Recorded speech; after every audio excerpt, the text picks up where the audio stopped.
नमस्कार, स्वागत है आपका हमारे चैनल पर। मैं हूं संजय सिंह मान।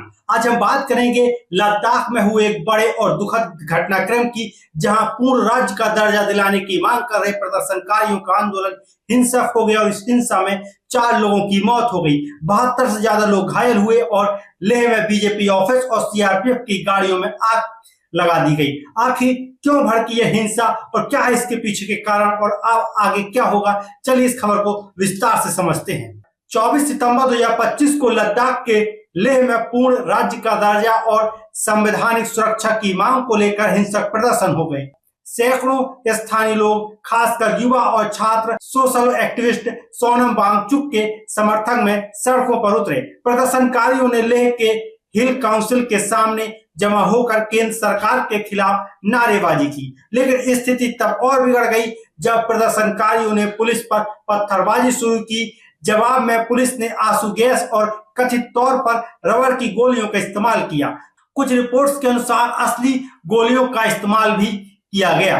जिला प्रशासन ने भारतीय न्याय संहिता बीएनएस की धारा 163 लागू कर दी, जिसके तहत 5 या अधिक लोगों के इकट्ठा होने पर रोक है। प्रशासन ने साफ कहा कि कोई भी ऐसा बयान नहीं देगा जिससे शांति भंग हो। मंगलवार की रात को प्रदर्शनकारियों ने सोशल मीडिया के जरिए 24 सितंबर को लद्दाख बंद करने का आह्वान किया। लोगों से लेह हिल काउंसिल पहुंचने की अपील की गई और जिसका असर ये हुआ कि सैकड़ों लोग, खासकर युवा, सड़कों पर उतर आए। लेह हिल काउंसिल के सामने पुलिस ने बैरिकेड्स लगाकर प्रदर्शनकारियों को रोकने की कोशिश की। जब प्रदर्शनकारी आगे बढ़े तो पुलिस ने आंसू गैस छोड़ी। जवाब में भीड़ ने पत्थरबाजी शुरू कर दी और पुलिस की गाड़ी समेत बीजेपी ऑफिस में आग लगा दी। लेह एक्शन बॉडी के अध्यक्ष चेरिंग दोराजे ने बताया कि अनशन में बैठे 2 लोगों की तबीयत बिगड़ने के बाद उन्हें अस्पताल ले जाना पड़ा, जिसके बाद युवाओं में गुस्सा भड़क उठा। सोशल एक्टिविस्ट सोनम वांगचुक पिछले 15 दिनों से भूख हड़ताल पर थे। वे लद्दाख को पूर्ण राज्य का दर्जा और संवैधानिक सुरक्षा देने की मांग कर रहे थे। हिंसा के बाद वांगचुक ने अनशन तोड़ दिया और युवाओं से हिंसा रोकने की अपील की। उन्होंने कहा, यह लद्दाख के लिए दुख का दिन है। हम 5 साल से शांति के रास्ते पर चल रहे थे, अनशन किया, लेह से दिल्ली तक पैदल गए। आज हम शांति का पैगाम असफल होते देख रहे हैं। मैं युवाओं से अपील करता हूं कि हिंसा रोकें। हम अपना अनशन और प्रदर्शन रोक रहे हैं। वांगचुक ने यह भी कहा कि मंगलवार को एक बुजुर्ग और एक महिला के घायल होने की घटना ने युवाओं का गुस्सा भड़का दिया। उन्होंने कहा कि शांतिपूर्ण आंदोलन का कोई असर न होने से युवा सड़कों पर उतरे।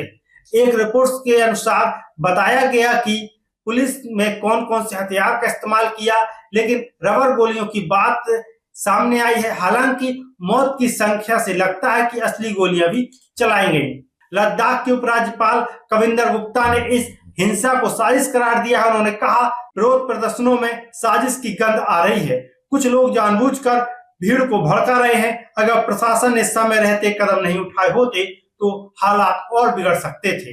गुप्ता ने यह भी कहा कि हिंसा में बाहरी लोगों की भूमिका की जांच की जाएगी और मरने वालों की जिम्मेदारी उन लोगों की है जिन्होंने भीड़ को भड़काया। केंद्र सरकार के साथ लद्दाख के मुद्दे पर बातचीत के लिए 6 अक्टूबर को दिल्ली में एक बैठक तय की गई है। 5 अगस्त 2019 को केंद्र सरकार ने जम्मू कश्मीर से आर्टिकल 370 और 35A हटा दिया था। इसके बाद जम्मू कश्मीर और लद्दाख को 2 अलग-अलग केंद्र शासित प्रदेश बना दिया गया। उस समय सरकार ने भरोसा दिया था कि हालात सामान्य होने पर पूर्ण राज्य का दर्जा बहाल किया जाएगा, लेकिन लद्दाख के लोग खुद को राजनीतिक रूप से बेदखल महसूस कर रहे हैं। वे चाहते हैं पूर्ण राज्य का दर्जा मिले, संवैधानिक सुरक्षा, ताकि उनकी जमीन, नौकरियां और संस्कृति की पहचान सुरक्षित रहे। 5वीं अनुसूची लागू करने की मांग कर रहे हैं। पिछले 2 सालों में लद्दाख में कई बार शांतिपूर्ण प्रदर्शन हुए हैं, लेकिन मांगें पूरी न होने से लोगों में गुस्सा बढ़ता गया।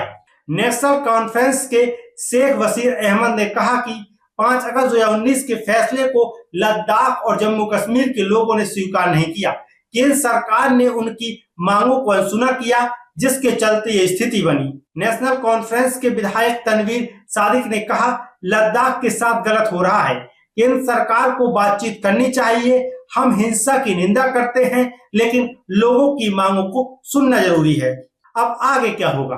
लद्दाख के मुद्दे पर केंद्र सरकार कि 7-6 अक्टूबर को दिल्ली में एक अहम बैठक होने वाली है। इस बैठक में ले अपेक्स बॉडी व अन्य संगठनों के प्रतिनिधि शामिल होंगे, लेकिन सवाल यह है क्या इस बैठक से लद्दाख के लोगों की मांगें पूरी होंगी या फिर तनाव और बढ़ेगा। केंद्र सरकार ने हाल ही में अगस्त 2024 में लद्दाख में 5 नए जिले बनाने की घोषणा की थी, लेकिन लोग इसे अपनी मांगों का आधा अधूरा समाधान मानते हैं।